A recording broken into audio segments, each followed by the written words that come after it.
It's the Friendly Fire Show, episode 167 for the middle of February, I guess, 2021. I am one of your hosts, Steve from Stevivor. I'm Ben from Stevivor, and we're back after 2 weeks as promised. So this season's back on schedule. We're like 2 for 2. Yeah. That'll definitely last for the entirety of 2021. Now let's get it out of the way. Our usual welcome. Once again, you're in lockdown. Classic Victoria. And yeah. and we're recording on Tuesday, peeking behind the curtain, because on Wednesday I was supposed to be going to the tennis, but obviously I'm not going to the tennis because no one can go to the tennis. And I have a feeling no one's going to be able to go to the tennis or leave their homes beyond Wednesday evening. I feel like it's going to continue on for a couple days / into the weekend or something. And I think it's better to have that mentality of just like being stuck in lockdown longer than you think, because I don't want to get my hopes up. And like we had a 2-week lockdown that lasted like 4 months. Like I think it's just better to be in that mindset of don't leave your house until a vaccine is like distributed around everywhere. I don't know, whatever. Good luck with that. Yeah, despite being in lockdown, special guest stars who may appear at some point, Tano and Shane, are still unavailable, even though they're at their house, definitely. So maybe they'll be on eventually. They were in the Lost episode, of course, but you'll never hear that. So we haven't actually got them back officially yet. They're still mad at me for deleting 2 hours of recording. not deleting 2 hours of recording, not even recording 2 hours of recording. And we're filming. I guess we are filming this because we're on YouTube's. We are recording this early because I'm assuming you have something planned for tonight because you get to leave your house. Yeah, I'm leaving my house. Yeah, but I'm not doing anything major. I'm going to a family dinner, so that still counts. That's important. Yeah, I can do stuff. The Adelaide Fringe is on this weekend, so I'm going to like a comedy show and a pub probably. Like things are on. I think we sit like a seat apart or something, and you can buy that empty seat to give the funds that the comedian would have received if they could be full. That's optional. I'm too poor to do that, so it's optional. You can do that though. I like the idea. I like the idea that you can do that. I'm supposed to go skydiving this weekend, but that's pretty safe. There's no one up there. So, you and the guy are not distant, so are you? So, like, I will be fine when I'm up in the plane about to jump, because like it's like too late by that point anyway. But like I'm not looking forward to it, but I know it'll be fine when it happens. So I don't really want to do it. So I kind of want the lockdown to extend, but I obviously don't want the lockdown to extend. And I also just want to do it so I can get it over with and not have to worry about like the looming dread of jumping out of a plane, if that makes sense. So we'll see what happens. I'll let you know. I look forward to the next episode when we hear about if you did jump or didn't jump. You've had so much practice in video games jumping out of planes. You can finally do it for real, and you can compare, see what it's actually like. The game maybe once right. I'll land, I'll die, and I'll end up in the gulag, and I'll have to fight my way back to the living, or however Warzone works. Yeah, well, I've learned after it, I'm not dead. You don't have to pull the parachute. Remember, it'll happen automatically if you get close enough to the ground. So that's what I've learned from Apex, Warzone, the others. That must be true. We got my husband's brother a skydiving package for his 30th. So he repaid the favor by getting a skydiving package for my husband for his birthday. And my husband didn't want to go alone, so he bought me one for my birthday. So thankfully, I know it's going to happen. I'm going to be jumping out of a plane with someone, and that someone is the one I'm attached to who will be doing all of the pulling the parachute, and I just sit there and try not to look like I'm dying or like terrified. So it'll be great. Well, I look forward to that. Now, in the meantime, you can play video games while you're in lockdown. That is the constant. If some came out, but there have been two. There've been two since our last episode. One of them we talked about pretty heavily. Do you want to do a quick finish that up then? So you're talking about Super Mario 3D World and Bowser's Fury, of course. That's right. So we talked a lot about Bowser's Fury last episode. So if you want to hear what it is, backtrack, listen to that. Pretty much covered it there. This non-spoiler I gave was that there's 100 cat shines in this game that compared to 120 in Mario 64, but they're so much quicker than Mario 64. You get them like constant shine. So it's really snappy, fast-paced. As I said last week, 2 weeks ago, it's the first real open world Mario in that it's just one big world, a bunch of obstacle courses in the middle. Pretty fun concept, but it's a small game. It's like 4 or 5 hours total. The other part of this package is a 7 or 8 year old game in 3D World. Still pretty good. I think I called it in my review the other Hemsworth. Like, it's a good game. You know, like That Brian third or one, yeah, the guy who's on Josh, whatever Saturday it's Night called. Live, like, yeah, they bring him on SNL sometimes to like make fun of him because he's not Liam or Chris. Yeah. Anyway, sorry. Yeah, and so that's what Mario 3D World is, because it came out between Mario Galaxy and Galaxy 2 and Odyssey. It's jammed in the middle. And so with those two stars on either side, it's always going to be a bit forgotten. But it is quite different. It's a hybrid between a 2D Mario. It's basically a 2D Mario level with the controls of a 3D Mario. So you're trying to get to the flag at the end. You can get some green stars on the way, and it's pretty quick too. In a surprising move, Nintendo has actually changed something in this game. So they love a good old port, does Nintendo? A full priced, here's the old game. And Bowser's Fury already stops at being that because there's new content. But for 3D World, they sped it up. So I didn't realize until I went back and played the Wii U version, it was like painfully slow. Mario just kind of crawls along. So they've sped that up. He goes at a more faster pace, which kind of suits how he moves in Bowser's Fury. I can see why they've done that. So yeah, they've actually made a quality of life tweak, which is normally they don't even bother to do that. And they've also added online play. So this is a co-op Mario game that actually works. The only one, I think. Because of how it's structured in that 3D world, if you have like player 4 as a real dud player and they get kind of stuck and lost, it doesn't matter like New Super Mario Bros. Where they fall down a hole and you will fail. It doesn't matter so much. So it kind of works a lot better. For some reason on Wii U, they didn't have online play. They were kind of like, this is a great co-op game. You have to play on the couch. They've added online. So it took them Because of 7 their years. still awful online strategy, which is like somewhat improved on Switch, but not much. Yes. Anyway. Yeah. So anyway, the opening worlds are unbelievably easy, very Super Guide-esque style Nintendo, but they work well for that casual player to play with you in co-op. Then kind of the second batch of levels, including the ones after you finish the game, really quite tough by comparison and more aimed at kind of our group. So it's kind of a game in two halves. And I enjoyed going back to it. So if you played it already, there's not really a reason to get it except for Bowser's Fury. So I suppose there is a reason, unlike pretty much every other Switch port from the Wii U. Most people didn't. I think it will sell pretty well. It slots into a gap. I do wonder now that they're pretty much run out of Wii U games to port over, except for the Zelda games, which will get done for the Zelda anniversary and one or two others.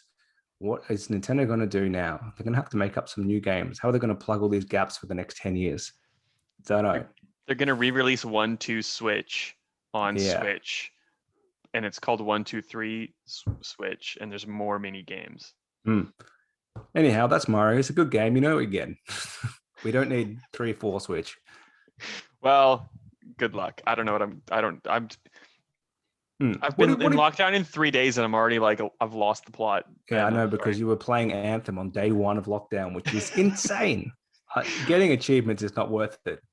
They can't even sell it for $4 at JB Hi-Fi. I don't actually mind it, to be honest. Like I've been getting into the BioWare games and mopping up achievements, waiting for the Legendary Edition of Mass Effect in May. I don't mind it, but I've played it for a day and I'm pretty much done. So that's yeah. If you can get it for like $1 or $4, play it. And there's still, because it's on EA Play, I guess, on Xbox Game Pass, there's a surprising amount of people playing it right now that probably didn't back in the day. So like, another good thing to chalk up to subscription programs. Anyway, I'm supposed to be talking about Little Nightmares 2, which is the sequel to Little Nightmares. I don't know if you got that from the title, Ben. Yeah, I'm unaware of Little Nightmares. It's a Bandai Namco game made by a studio that I already forget the name of. I thought it was more of like a puzzle game that had kind of like the aesthetic of maybe Tim Burton's A Nightmare Before Christmas kind of thing, with like the like the really stylized, like spooky but not really spooky kind of thing. It's not that, well, it's kind of that. It's that kind of aesthetic, but it's more of like a Limbo or Inside ripoff of like scroll from left to right, spooky traps, kind of like a little bit of puzzle element to it, but it's more of like like you didn't see that cage that dropped on you and now you got to start again. And a log hit you and you're splattered into some sort of gory thing. It's all right. It's if you like Limbo and Inside, it's more of that. I kind of felt that by playing Limbo and Inside, I'd already seen all of the things and experienced all of the experiences that Little Nightmares 2 is trying to like present. There is a plot. There's more of a plot that apparently Little Nightmares had. I didn't play the first one.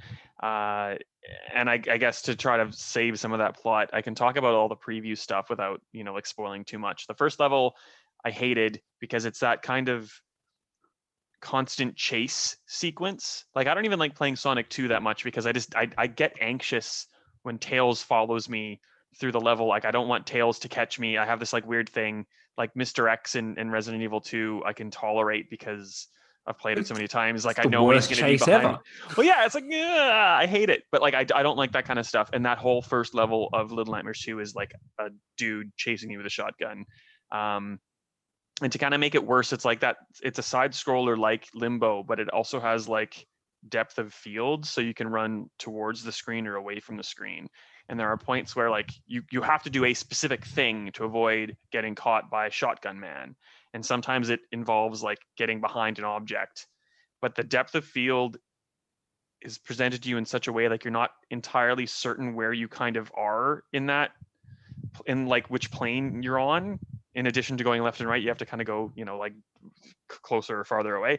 So like you think you're in the right spot, but you're not. So then you die. And so there's all these like kind of one-hit kills that are annoying to begin with. And then there's all that added annoyance from that mechanic, which like, if you're into that kind of thing, I guess, and it loads really quickly, like all current gen stuff. So like, it's not like you got to wait for load screens and stuff, like blah, blah, blah, blah. Like it just wasn't for me. The second level is a lot better. It's less of the chase thing and more of like the creepy present menace. And it's set, the second level is kind of set in a school or an orphanage. I guess it's like a combination kind of both, where there's all these little like Pinocchio children with like ceramic faces that like try to get you, but like they're being overseen by like a school mistress who has like this neck that telescopes and like it'll crane around and like roll around objects to try to find you, and she'll eat you if she gets you. But it's not like really a chase. It's kind of just like a couple segments where that happens. And it was good. It was serviceable. But at a certain point, I was kind of just feeling like the developers were trying to make me feel uncomfortable with like really creepy, uncomfortable imagery and themes and stuff. And there wasn't a lot of connective tissue to make it all make sense. It was kind of just like, ooh, this makes you uncomfortable. Kind of like, I guess in the medium, like a lot of these games now, it's like, oh, it's a door made of skin. Like it's like, okay, like I guess. So it's kind of like once you realize that, it's less confronting and it loses its impact. And then it's just like, I don't know, like it's all right. I didn't really like it, to be honest. I think I probably could have been harsher to it in the review than I ended up being. You've gone from good to serviceable to all right to I didn't like it. Yeah, I said it was good. Like it's polished. It's like it's got all the bells and whistles. If you haven't played Limbo and you play this, like you'd be like, ooh, this is pretty good. But like if you've seen it all before, you've seen it all before. So basically just play Limbo and the other one. What was the other one called? Inside. I think Inside was better, to be honest. Yeah. That is better. Yeah. So that was my for the week. Well, the only other game that I don't know if I played, but maybe I just watched other people play. I don't know. You can watch heaps of people play this on YouTube. The Game of the Year 2021, which was developed in 97 and tweaked in 2007, Goldeneye HD, also known as Bean, presumably after Sean Bean. That's the code name of all these people playing on YouTube on an actual hacked 360. It just comes up Bean. What if it's Mr. Bean? Could be Mr. Bean as well. They are both British, I suppose. The Rare, not Sean Bean, Rare and Mr. Bean. Yeah. Well, he is. I guess is he Scottish? Anyway, it doesn't matter. I've got no idea. I'll stop sidetracking. He dies, but you already knew that in every movie, so you can just assume that happens here. I think it's great. It looks good. It plays well. So the original 64 version, the main reason it plays so well is this is a 60 frames smooth if your PC can handle it, which many people probably actually won't because emulating 360 is tough. But if you can, runs really well from what I can see on YouTube. The 64 version went to it felt like 10 frames a second. Like it would get real slow sometimes. And that was just how games were back then. So it runs well. It still plays more or less the same. They haven't really changed anything. But going back to it now, it's kind of fun to go back to that gooberish late 90s first-person shooter with modern controls. So you can play it with a Yeah. proper twin stick, which, fun fact, you could do on a 64 with two 64 controllers like this. It was Really? possible to play single player, plug in two controllers, twin stick. I think one of the only games that allowed that. In the That's manual, cool. very few people knew that. I never tried it. So yeah, that's pretty cool. The graphics by today's standards look a bit dated, but they look so much better than the 64 ones. I think it would still, if they could magically release it even as is, I would say worth playing, but they would probably update it again. But they could just, like, this was intended to be released at 720, so just HD. For a lot of people, it now upscales to 4K if their computer can do that. So it looks even smoother again. The dodgy AI is still there, but that's part of the game. So perfect. Yeah, and it's a shame we're never going to get it officially, because as far as I'm told, I think like 230 million people downloaded this game when it was briefly available on the internet. Now, a bunch of those people have just done it out of curiosity. They just want to see what it is. A bunch of people have downloaded it and not known anything about emulation, so they have nowhere to actually play it. So I'm not saying they would sell that many copies, but there's clearly a market for it if they could somehow do it. Like, if money is the issue, this can be paid for. There's a large amount of interest that could have translated into game sales. Not 100% of that, but a fair chunk, I reckon. Of it, especially if they release it for $30 or something. Now, it's not going to happen. There've been so many reports. A lot of people saying Eon, which are the owners of the Bond license, and MGM, which make the films and are tied in there somehow, were the ones who blocked it. People saying that the original report back in the mid 2000s when they were doing this was that they didn't like how Bond was treated in Goldeneye because he could die. And he must be able to die in the more modern games, but I can't really remember. Yeah. And a few other things like that. So, and that he could, in multiplayer, fight against the good guys. You know, they want Bond only fights bad guys, all that stuff. There's no real evidence that that's the case, but that was what was said, and it's what made sense that it would be those people blocking it, because who else would own the rights? But someone who I've forgotten now interviewed two of the developers. This was made by 8 people, this game, and they asked them, what's your recollection? And quite truthfully, they said, we don't really remember, which is great, because so often in times like this, people ask someone and they recap the story as they think they want you to hear, and they're just kind of making it up, and that becomes gospel. I love that they've started out saying, I don't really remember, but this is like the vague bit I do remember. Like, they haven't tried to make it up. They've just kind of given some tidbits of what they think happened. This was like 13, 14 years ago. No surprise you don't have definite facts. But they did remember. Rare at the time was making like 8 games, all prototypes plus this one. This was just before they got shafted onto Connect Sports, basically. They were trying to figure out what to do. Perfect Dark Zero hadn't done very well. They're trying to figure out what to do next. So they started making this, and they kept asking, do we have the contract in place to make this game? And Rare Management was like, oh, don't worry about it. We'll figure that out. And obviously that never happened. And their recollection was it was nothing to do with the Bond license holders, Eon. It was Nintendo, who people looking at it now can't understand why Nintendo would have had any power, because they published the original game, but they at that stage had no longer had any rights to it. But apparently they did. They wanted to re-release it on Wii in its current form. Obviously, the HD remaster couldn't be released on Wii because not a HD console. And the deal was Xbox could release their own version too. At some point, Nintendo just said no, probably because they realized the better version was going to be released on Xbox, and they didn't want that. We will never know if that's true. That's what they kind of figured happened, but they were never told exactly what happened. Then it came down to the problem of, are you allowed to have, like, the very opening screen of this game is like Pierce Brosnan, all these other guys in the movie, a better likeness. You can kind of tell it's actually them now. Do they have the rights to that? Probably not. And no one ever bothered to get them because they assumed there was a contract, which there wasn't. And basically all this means you're never going to get to actually buy it. Phil Spencer mentioned it a few years ago, saying it's just too hard. So it's a shame. There's maybe the smallest glimmer ever, like a 0.5% chance that it's come up and it's so popular that someone says, you know what, let's figure it out. But I doubt it, because it is ready to go. It's like there's some glitches, but it would be very small work to release it. Yeah. Would you be open to alternate paths to have it published, like calling it a different name or tweaking some of the models so they don't look as Pierce Brosnan or anything like that? Or, like, I don't know, that's maybe that I don't time think has passed. so. I think it's too obvious that this is what this was. obviously Nintendo had the rights to make it at one point. Maybe they could be extended somehow. I'm not sure. It probably could be done if anyone really wanted to do it, but maybe not. You could take away the likenesses, of course. Yes. Well, like, not that I'm ever condoning obtaining media beyond proper official channels, but you know, that's all I'm gonna say. You can probably fill in the blanks, people. If you really want to take a look at this on YouTube, go look at it on YouTube. It's an unusual area because it's not really piracy, because you can't buy it and you never could. So is it just straight theft of work that was never released? It's unclear. Or is it the preservation of video game history? It's certainly fine for you to watch other people playing on YouTube. That is definitely fine. So do that. Perfect. All right. Well, that's all. But like, anything else you've been playing that you want to talk about? That's it.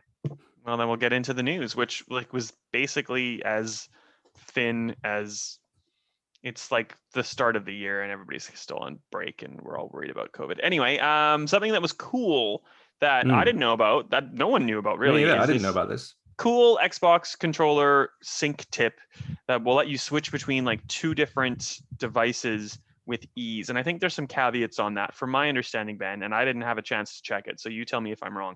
I think it's not between like 2 different Xbox consoles, but it's like between an Xbox console and something that's using like Bluetooth proper. Yes, correct. Certainly your Xbox and PC, and I presume Xbox and mobile if you're playing xCloud. I haven't tested mobile actually, but definitely Xbox and PC, it works. Yeah. So the way to do it is you have to pair the controller properly with both your Xbox at one point and then your PC at another point. And then it's getting used to the commands to kind of switch between either. So if you hold the sync button, which is the top of the little nub at the top of the controller, I have one here that I'm showing on the video if you're watching the video. If you hold that down, the Xbox guide button will flash like 2 to 3 times, and that will pair with like the Bluetooth device. And then if you want to switch back to your Xbox device, you double tap the sync button and it will then pair back to your Xbox. So it's a really quick way to pair between like your PC if you're playing an Xbox Game Pass or PC game, and then back to your Xbox if you're playing an Xbox game, which is very like handy. It's really simple, but it's like a game changer. I used to have a cord that connected to my PC, and that's how I played a PC game. And then I would disconnect it and then like pair back like the old hold the button down for a while way to go back to the Xbox. And now it's just like tap, tap, tap. Excellent. So very handy. Very, weird. They never mentioned it to anyone. It just kind of came out and Xbox retweeted it being like, glad you know now. Yeah. And like a guy from, what was his name? Tim Wolf, something. Anyway, someone from Microsoft like talked about it. And he's like, oh yeah, we had it in the notes that this was like a thing that you could do, but like no one really talked about it any further. So I figured it out. Here's what to do, which is like a really strange thing, but at least it's out in the public now, which is cool. So that's the first bit of news, Ben. What's the second bit of news that you wanted to talk about? That we wanted to talk about. You didn't do the notes. We did this collectively. Well, I want to talk about this because Resident Evil 4 is my favorite Resident Evil game, and pretty much all we know is that Resident Evil 8 Village or Resident Evil Village with the 8 hidden in there, however you want to say that, stupid name, heavily inspired by RE4, which is, that's pretty much all they said, but that's great. RE4, I love the setting of RE4. If we're getting inspired means we're getting the mood and the atmosphere of it, I presume. Well, we know this is a first-person game, so we're not going to get the third-party tank controls. Well, not tank, but, over the shoulder, stop, start, walking. So it must be that. Well, okay. So how far do you want that to extend? It's called Resident Evil Village. The opening sequence of RE4 is by far one of the best things in Resident Evil history, where you like get dumped into the village and you just have to survive until the opening screen comes on and the title card comes on, and like that's where you are. That to me, like, I don't need Capcom to tell me that. Like that was the first place my brain connected when I heard Resident Evil Village. Like that's Resident Evil, that's the village. Like that makes sense. I hope it doesn't extend as far into like weird, like evil midget guy and weird castle with like its own tram car system, and like there's I a don't think certain so. We don't need the Lost Plagueis whole thing. I don't think they'll go there. I think you're right. They're going to just go the villager thing. So Resident Evil 7 was so scaled back in terms of that nonsense giant castle, whatever that guy was called. What was that little midget guy called? Little Salazar. kid. Salazar. Yeah. So yeah, I don't think we're going that way. And I don't think the as much of the action will apply, because first person doesn't lend itself to action shooty. And I think a really good example of that is, and it's not even like super action shooty, is the Not a Hero DLC for Resident Evil 7, which didn't play it.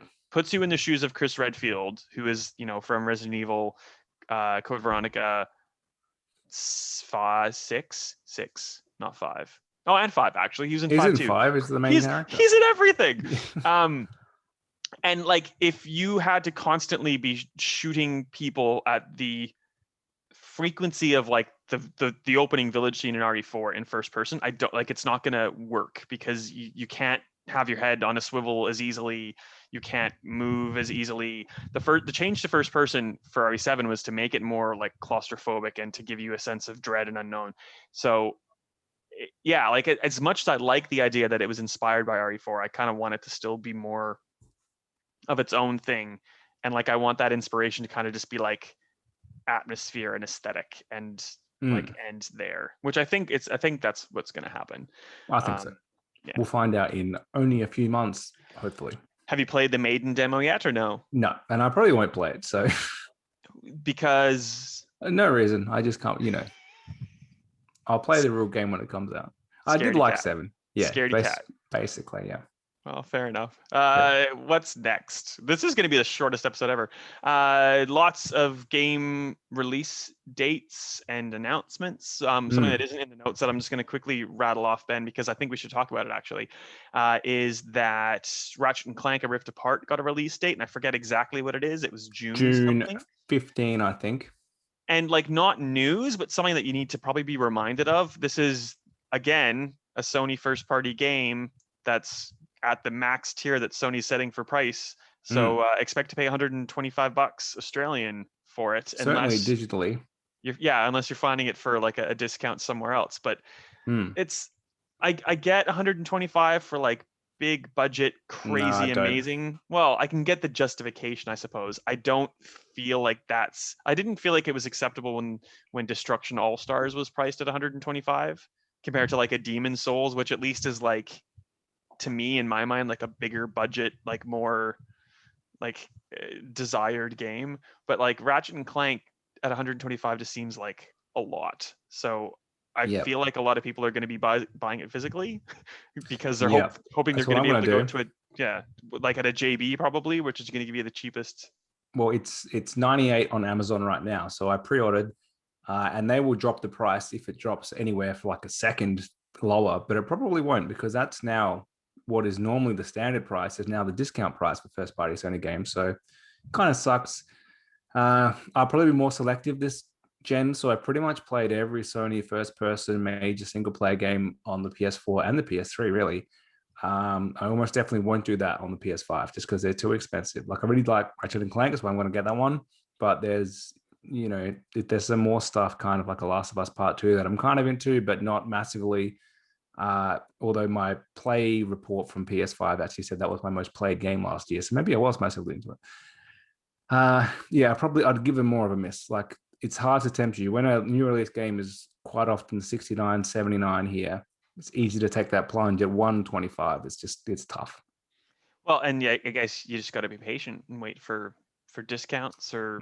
That is the other thing we don't know, but as what happened last gen is all those big names, Sony releases after 18 months, they plummeted in price, like worse than Bethesda games, which lose their value super quick too. So you can get Spider-Man original like $18, and that happened like a year after it came out. So for some reason they don't hold their value. All these probably because there's so many copies of them.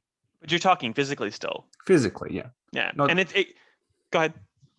No, that's it. Oh, you've got to go physical.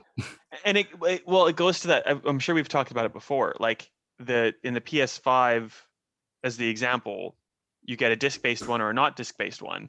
Mm. Yes, you save money when you're not buying a disc drive, but then you're, like buy 6 games and you've already made the difference up between like a $90 game at JB and a $125 game that you can only buy from the PlayStation Store. And to the same extent, like the Xbox Series S is the same thing. Like you are very limited to where you can buy games. So Yeah, it's that thing of you saved in the short term, but are you saving in the long term? Probably not. in Australia, discs have always been cheaper, and they probably will be. I don't think this level of discounting happens in the US, so that's probably why they have the different options. It doesn't really make sense to get the disc-only PS here, unless you're willing to just, we both prefer to play digital games, and if something I'm going to play a lot, I would just cop the hit of the extra price. But yeah, for something like a Ratchet and Clank, that's probably going to be like 10 hours and done. It doesn't make sense to buy it digitally. Yeah. Well, and yeah, we could talk about that forever, but let's not. Mm. Other things that are already out but are getting updates include Metro Exodus, which on PC is getting like a completely separate edition called Metro Exodus Enhanced Edition. But on Xbox and PlayStation, it's just being called Metro Exodus. On current gen systems, it's a free update if you already own Exodus on Xbox One or PS4, you're going to get the new fancy version. The PS5 and Xbox Series X versions will run with full ray tracing, 60 frames per second, and 4K. And that's not toggle between the 3 things to get the desired result. Like you get all 3 of those things at Wow. once, which is like, that's probably one of the first games we've seen that, to be honest. Like if you think of like a Miles Morales, you get all the ray tracing at 1080p, or you get a little bit of ray tracing in 4K, and you get 60 frames, you get 30 frames depending on what you set. So it's cool that like it's all or nothing. On Series S, it's going to target with big quotations because it seems like they're maybe having trouble if they're not guaranteeing it's 1080. But they're aiming for 1080p, but it will have 60 frames per second and ray tracing, which that's pretty good. No release date, but sometime this year. The other one is Crash 4, and I completely forget everything about it, Ben, so hopefully you can fill in my blanks. I don't remember the details, but it's a free upgrade as well. If I recall, it didn't run that well on last gen consoles. So it was one of those games where playing the last gen version on your current gen console was a big increase because it just helped stabilize the frame rate, basically. Or maybe it was just the base versions of the last gen consoles that struggled on. Anyhow, makes sense to upgrade that. It's also coming to Switch. So this is a rare case of a remaster and a demaster happening at the same time. So you can get a better version on the current consoles or a worse version than what's currently out on Switch.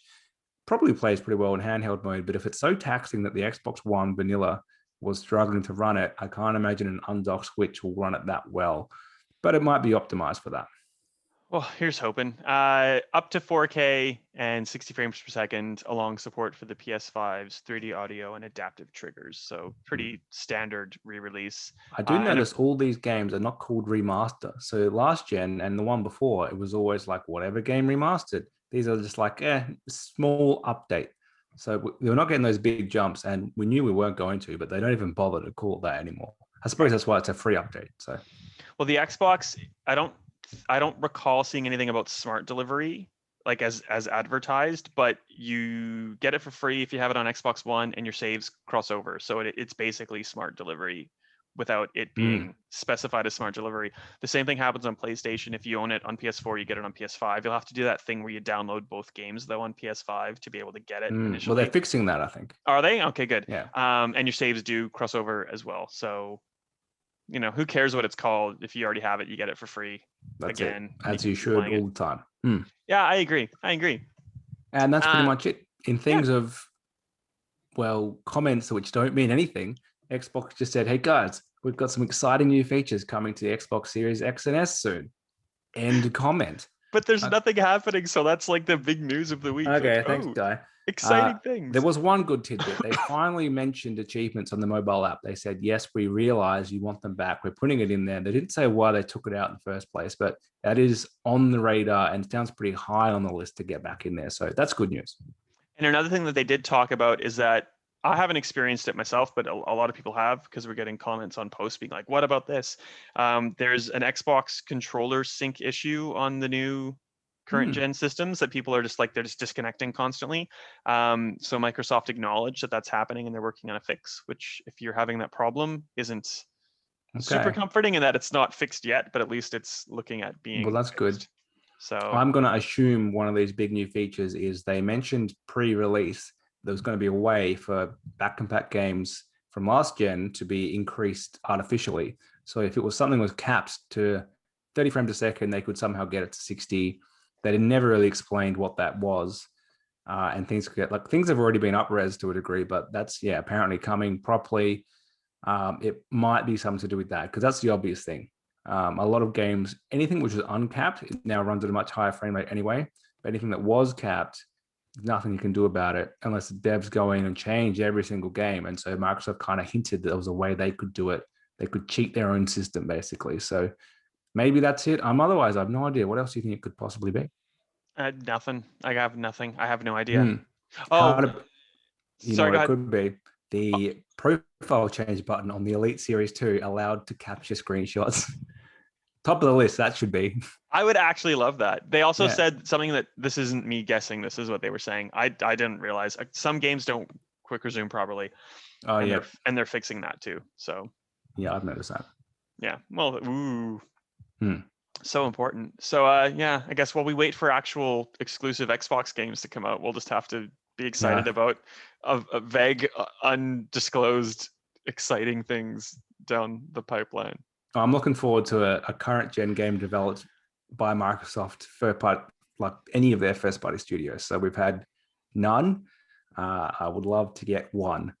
They have 23 of them soon, and we've got none. So looking forward to that. Well, yeah.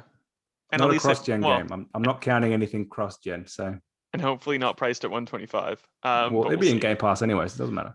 Oh, good point. Good point. Oh, okay. Yep. Well, that's it. I have nothing else to talk about, Ben, unless you do.